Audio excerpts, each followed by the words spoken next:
முடி என்பார்கள். அரபு நண்பர்கள் அவர்கள் முடியை கவிதை முடி என்பார்கள். தமிழ் காதலர்கள் மட்டும் எங்கள் மொழியை செல்லும் திசையெல்லாம் தாய்மொழி என தாயோடு சேர்த்து சொல்வோம். அப்படி தமிழை தாயாக பார்க்கக்கூடிய ஒரு நல்ல உள்ளத்துக்கு சொந்தக்காரர் கவிஞர் ஸ்நேகன் அவர்கள் இப்போது பேசுவார்.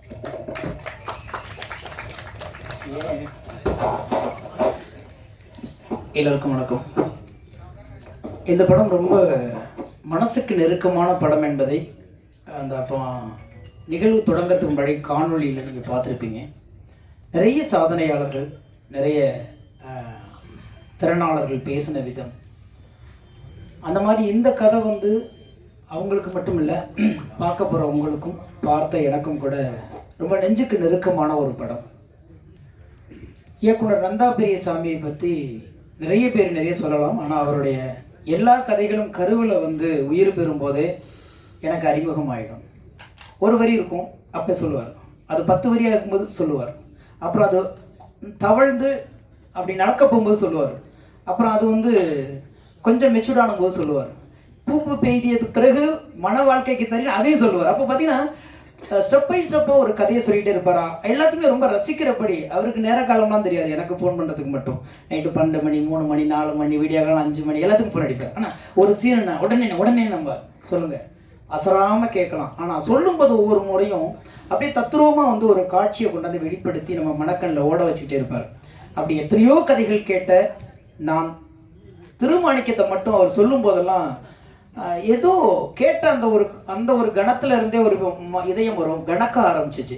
அப்போ இதை சரியாக பண்ணணும் அப்படின்ட்டு அவர் பட்ட பாடுங்கிறது எனக்கு மட்டும் தெரியும்னு நினைக்கிறேன். காரணம் என்னதான் நடிகர்களிடம் டெக்னீஷியன்ட்டே அவர் நிறைய சொல்லியிருந்தாலும் சின்ன சின்ன விஷயம், நிறைய விஷயங்களை அவர் மாற்றி ஒரு வார்த்தை மாத்திரம் அதை மறுபடியும் சொல்லி இந்த கதையை செதுக்கிறதுக்காண்டி அவர் எடுத்துக்கொண்ட அந்த களம் என்பது ரொம்ப கடுமையான, ரொம்ப நெருக்கடியான ஒரு காலகட்டத்தில் கூட அதை சரியாக கொண்டு வரணும்னு அவர் பட்ட பாடு.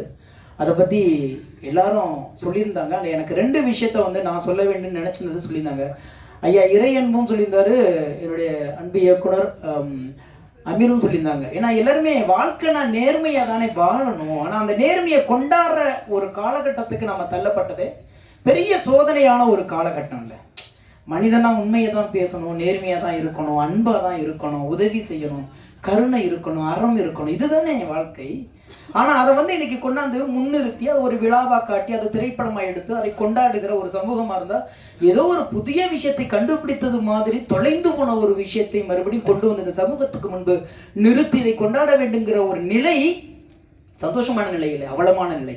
அப்பனா இந்த பூமியில அறம் செத்து போச்சு, அன்பு செத்து போச்சு, நேர்மை செத்து போச்சு, உண்மை செத்து போச்சு, நல்லவே வாழவே முடியாதுங்கிற நிலைமை கொண்டிருக்கிறது. அப்படி ஒரு காலகட்டத்தில் இல்லை, இதெல்லாம் வாழ்க்கை இல்லை, அறம் என்பது நேர்வழியில் செல்வது என்பதை சொல்லுவதற்கு ஒரு கலைஞன் தான் மீண்டும் இந்த மண்ணில் பிறக்க வேண்டியிருக்கிறது, ஒரு கலைதான் பிறக்க வேண்டியிருக்கிறது. அதை கொண்டாடுகிற ஒரு தருணத்தில் இருக்கும்போது நம் தலைமுறைகளுக்கு இத்தனை காலம் இதைத்தான் சேகரித்து வைத்திருந்தோமா? இன்னைக்கு அடுத்த தலைமுறைகிட்ட போய் இதை ஒப்படைக்கிற ஒரு சூழலுக்கு நம்ம இருக்கிறோம்னா இதை அவரவர் பொறுப்போடும் மிகப்பெரிய அந்த கூனி குறுகி இதை ஏன் இவ்வளவு காலம் செய்யாம போயிட்டோம் அப்படிங்கிற ஒரு காலகட்டத்தில் தான் இந்த படத்தை இந்த குழு உங்க முன்பு கொண்டாந்து வைக்கிறது. எனவே தான் இப்ப சொல்றோம், நிஜமாகவே எல்லாருக்குள்ளேயும் இந்த மாணிக்கம் எங்கேயோ ஒரு இடத்துல எட்டி பார்த்திருப்பான். நாம தான் தலையில தட்டி அவனை சாகடிச்சிருப்போம். எங்கேயோ ஒரு இடத்துல இந்த மாணிக்கம் தென்பட்டு இருப்பான், அவனை அலட்சியப்படுத்தி தூரமா உதச்சி தள்ளிட்டு வந்திருப்போம். ஆனா இது பார்த்ததுக்கு பிறகு ஆமா இல்ல, இந்த மாதிரி ஒரு இடத்துல நம்ம தப்பு செஞ்சுட்டோம்ல, சுயம் முளைச்சுக்கிடுச்சுல, பொதுநலங்கிறது என்னன்னு தெரியாதுல்ல நமக்கு, இது அடுத்த மனது இல்லை, இது நம்மளது இல்லை இல்லை, ஏன் அந்த நேரத்தில் நினைக்கல இல்லை அப்படின்னு இந்த படம் நிச்சயமாக திரையரங்கை விட்டு வெளியே வரும் பொழுது உங்களை ஒரு கணம் சிந்திக்க வைக்கும். அதுதான் இந்த படத்தின் வெற்றி. அதை வெற்றி பெற செய்யுங்கள். வாழ்த்துக்கள். நன்றி. பதவியிலும் பணிவு, துன்பத்திலும் துணிவு, கோபத்திலும் பொறுமை, ஏழ்மையிலும் நேர்மை, அதுதான் திருமாணிக்கம். அடுத்து ரத்தின சுருக்கமாய் பேச வருகிறார் நாடு விரும்பும் நல்ல நடிகர் அண்ணன் ரவிமரி அவர்கள்.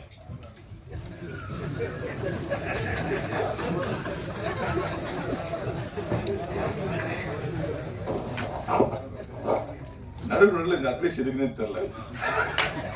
யாரு நோக்கி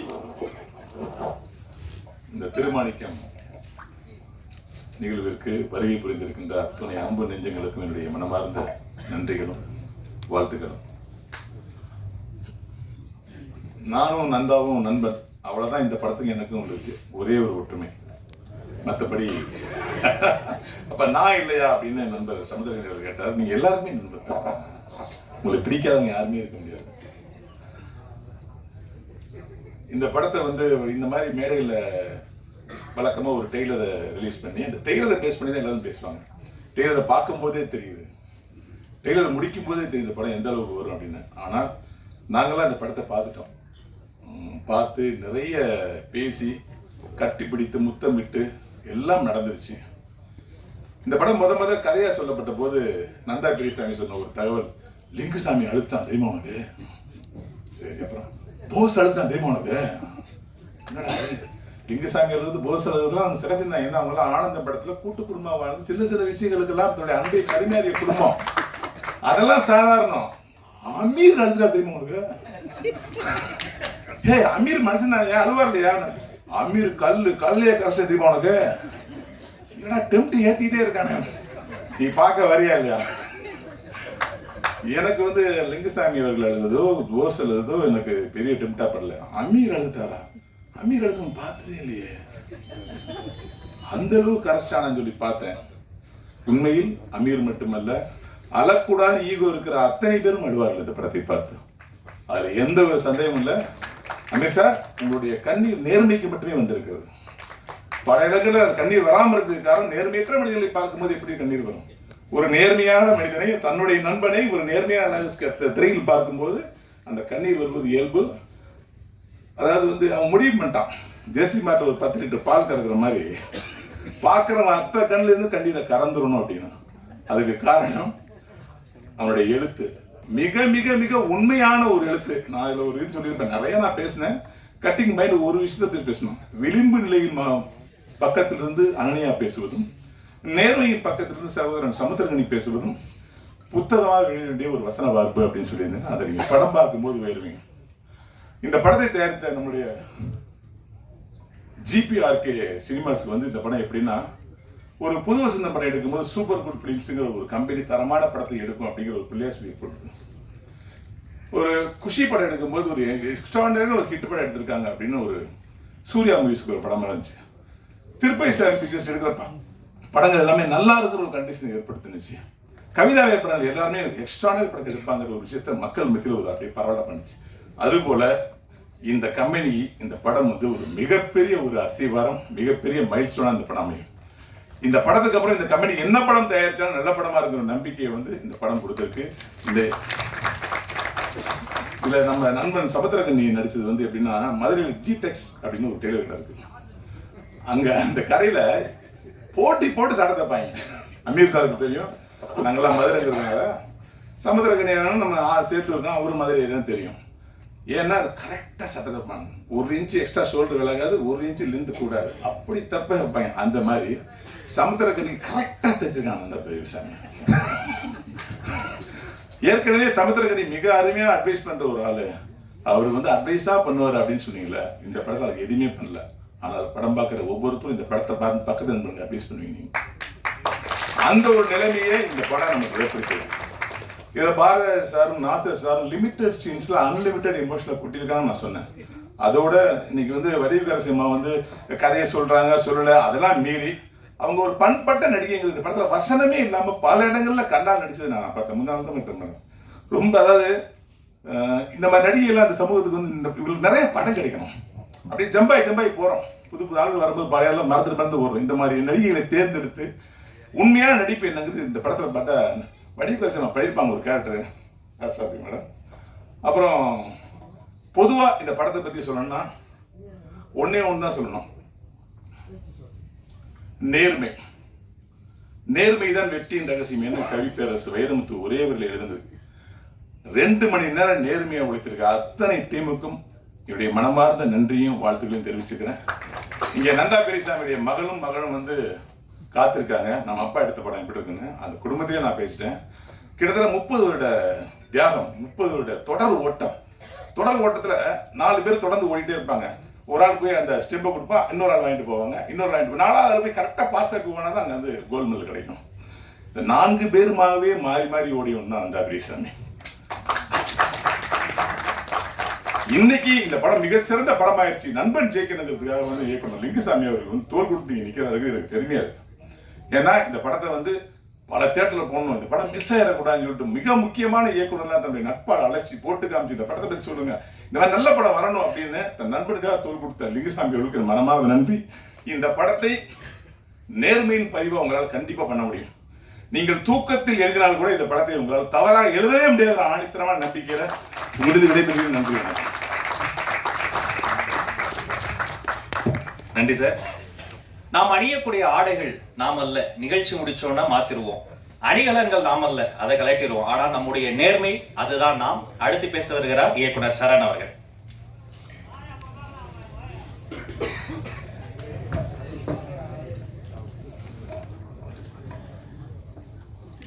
எல்லாருக்கும் வணக்கம்.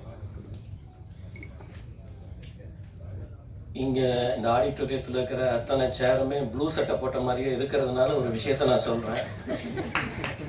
இந்த படத்தில் கதை இருக்குது. ஏன்னா வடிவுக்கரசி அம்மா பேசும்போது சொல்லாதீங்கன்னு எல்லாரும் சேர்ந்து கூக்குரலிட்டு அவங்கள அடக்குனாங்க பார்த்தீங்களா. அந்த அளவுக்கு ஒரு ஸ்ட்ராங்கான ஒரு கதை இருக்குது அப்படிங்கிறத இந்த ப்ளூ சட்டை போட்டிருக்கிற அத்தனை சீட்டுக்கும் நான் சொல்லிக்கிறேன். இந்த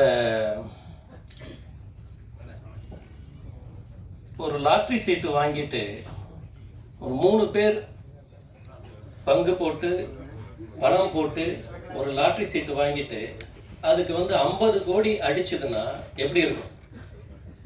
ஆனால் அதை வெளியில் சொல்லாமல், சொன்னால் எங்கே இன்கம் டேக்ஸ் வருமோ இல்லை வேற என்ன யாரெல்லாம் கேட்பாங்களோன்னு தெரியாமல் மறைஞ்சு உட்காரணும்னு நினச்சி இருந்தாலும் மேடையில் உட்கார்ந்துட்டு இருக்கிற அந்த லாட்ரியில் ஜாக்பேக் அடித்த அந்த 3 ப்ரொடியூசர் அவங்க தான். இது வந்து படம் பார்க்கும்போது உங்களுக்கு புரியும். நான் அட்டகாசம் படம் பண்ணும் பொழுது அதில் ரொம்ப ஒரு தூத்துக்குடி சார்ந்த ஒரு வில்லன் கேரக்டருக்கு வந்து என்ன பேர் வைக்கலாம் அப்படின்னு எனக்கு வந்து இது பண்ணப்போ எனக்கு டக்குன்னு சமுத்திரக்கனி ஞாபகம் வந்தது. அப்போ சமுத்திரக்கனிங்கிற பேரை தான் அந்த வில்லன் கேரக்டருக்கு வந்து நான் வச்சேன். அப்போ அவர் வந்து ரொம்ப அமைதியான, ஒரு ஆர்ப்பாட்டம் இல்லாத, ஒரு அழகான ஒரு அசிஸ்டன்ட் டைரக்டராக எங்கள் கேபி சார்கிட்ட ஒர்க் பண்ணிட்டு இருந்தார். ஆனால் அதுக்கப்புறம் காலநிலை மாற்றம் பாருங்கள், அவர் வந்து வில்லனா இன்னைக்கு வந்து மிகப்பெரிய அளவில் வந்து அவர் உயரத்துக்கு வந்து போயிருக்கிறார். இந்த படத்துலையும் எல்லாரும் நினச்சிட்ருப்பீங்க கதாநாயகன்னு. இல்லை, அவர் தான் வந்து கடுமையான வில்லனாக இந்த படத்தில் நடிச்சிருக்கிறார். அதுவும் நீங்கள் இந்த படத்தை பார்க்கும்போது உங்களுக்கே தெரியும். இந்த படம் பார்க்கும்போது இதனுடைய ஒரு முக்கியமான ஒரு கட்டம் வரைக்கும் நான் வந்து அவங்க அனன்யா பக்கம்தான் இருந்தேன். அந்த மனநிலையில் நான் வந்து இந்த படம் பார்க்கும்போது படம் முழுக்க ஒரு முக்கால்வாசி தூரம் வந்து ஆடியன்ஸ் வந்து சமுத்திரக்கனி அவர்களை திட்டுனாங்கன்னா இந்த படம் மிகப்பெரிய வெற்றி. அப்படி கண்டிப்பாக திட்டுவாங்க. நம்ம இதனுடைய அந்த கேமராமேன் இருக்கார் இல்லையா சுகுமார், நான் வந்து திருநெல்வேலியில் ஒரு படம் பார்க்குறேன். அந்த படம் பார்க்கும்போது அந்த நீர்வீழ்ச்சியை வந்து ஒரு டாப் ஆங்கிள் ஷாட்டில் காட்டும் பொழுது அந்த தியேட்டரில் வந்து ஸ்லைடு போட்டாங்க. இந்த காட்சியை படமாக்கியவர் நமது சுகுமார் அப்படின்னு சொல்லி ஸ்லைடு போட்டாங்க லைவாக. அந்த அளவுக்கு வந்து ஒரு பாராட்டு பெற்ற ஒரு மிகப்பெரிய ஒரு கேமராமேன் சுகுமார் இந்த படத்தை வந்து அவருடைய பார்வையால் பார்த்துருக்கிறதும், அவரை வந்து யானைகளுக்கும் அவருக்கும் நல்ல ஒரு தொடர்பு இருக்குது. இந்த படத்தில் வரக்கூடிய யானை காட்சி அது வந்து நல்லா உங்களுக்கு வந்து கொண்டு போயிருக்கும். இந்த ஸ்கெட்சு போட்டு கொலை பண்ணுறவங்கள பார்த்துருப்பீங்க. ஆனால் ஸ்கெட்சு போட்டு கலை பண்ணுறது யார் அப்படின்னா, கலை பண்ணுறது யார் அப்படின்னு சொன்னால் அது வந்து நம்ம நந்தா பெரியசாமி. ஏன்னா அவர் வந்து இந்த படத்தை அப்படி ஒரு ஸ்கெட்ச் போட்டிருக்கிறாரு. அவர் வந்து இந்த படத்து கதைக்காக மட்டும் ஸ்கெட்ச் போடல, இந்த படத்தை பேச வைக்கிறதுக்கு எப்படியெல்லாம் ஸ்கெட்ச் பண்ணணும், யாரையெல்லாம் இதில் உள்ளே கொண்டு வரணும், எப்படியெல்லாம் அவங்கள மாட்டி விடணும் அப்படின்னு இவ்வளவு ரொம்ப நிறைய ஆராய்ச்சி பண்ணி இந்த படத்தை வந்து ஒரு மிகப்பெரிய ஒரு மேடை அமைச்சு இதை கொடுக்கறதுக்கு நான் வந்து லிங்குசாமி சார் வந்து இந்த படத்தை வந்து நான் சமீப காலத்தில் தான் நான் வந்து லிங்கு அவர்களோட வந்து நான் ரொம்ப நெருங்கி பழகிறேன். எல்லா படங்களையும் நாங்கள் சேர்ந்து பார்த்துருவோம். அவர் வந்து ஒரு படத்தை வந்து ரொம்ப ரசிக்கிறாரு அப்படின்னு சொன்னால் நம்ம தைரியமாக சொல்லலாம், கண்டிப்பாக அது ஒரு நல்ல படம் அப்படின்னு சொல்லி. இது வந்து அவங்க சொன்ன மாதிரி எல்லாரையும் கூப்பிட்டு காமிச்சிக்கிட்டே இருந்தார் இந்த படத்தை வந்து நம்ம ரிலீஸ் பண்ணுங்க அப்படின்னு சொல்லிட்டு, அதாவது மாஸ்டர் பீஸ் ரிலீஸ் அப்படின்னு சொல்லிட்டு இந்த ட்ரெய்லரில் நீங்கள் வந்து பார்த்துருப்பீங்க. இல்லை, இது ரிலீஸ் தி மாஸ்டர் பீஸ், அந்த மாதிரி தான் வந்து இந்த படத்தை வந்து உருவாக்கி இருக்கிறாங்க.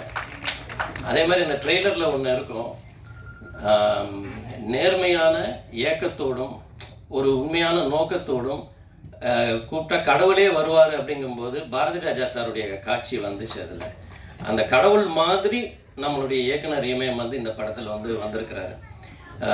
விஷால் சந்திரசேகருடைய இசை, இந்த படத்தில் நடிச்சிருக்கக்கூடிய அத்தனை குட்டி குட்டி கதாபாத்திரங்கள் கூட நம்ம ஜாம்ஸ்லேருந்து எல்லாருமே வந்து அவங்களுடைய பாத்திரத்தை உணர்ந்து ரொம்ப அழகாக பண்ணியிருப்பாங்க. அவ்வளவு ஒரு ஒரு ஒரு ஒரு ஒரு ஃபுல்ஃபில்டான ஒரு படத்தை வந்து நான் சமீப காலத்தில் நான் பார்க்கவே இல்லை. அப்படிப்பட்ட ஒரு படம் இது வந்து நிச்சயமாக இது வந்து தமிழ்நாட்டு மக்களை மட்டும் இல்லை, இந்திய மக்களின் மனதை கூட தொடக்கூடிய ஒரு படமாக இது வந்து அமையும். திரு மாணிக்கம் வெற்றி மாணிக்கமாக உங்கள் முன் விரைவில் திரையில் வரும். நன்றி.